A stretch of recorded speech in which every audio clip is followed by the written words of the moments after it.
ছুটি উপলক্ষে আমরা বাওয়ালির রাজবাড়িতে এসেছি বেড়াতে।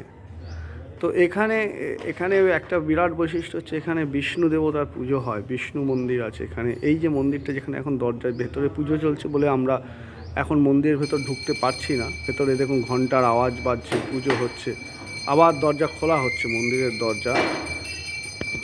এখানে দেখুন আছেন, মেনলি হচ্ছেন রাধাকৃষ্ণ,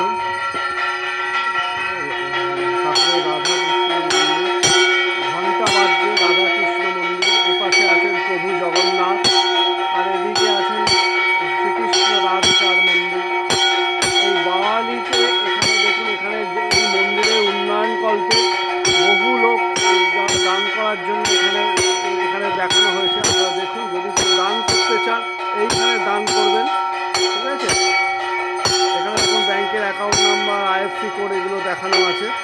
তো এখানে যে কেউ দান করতে পারেন। এই মন্দির একটা বাংলার প্রাচীন মন্দিরের মধ্যে অন্যতম মন্দির। এখানে বিভিন্ন রকম দেখুন, এখানে অনেক কিছু আছে দেখার মতো।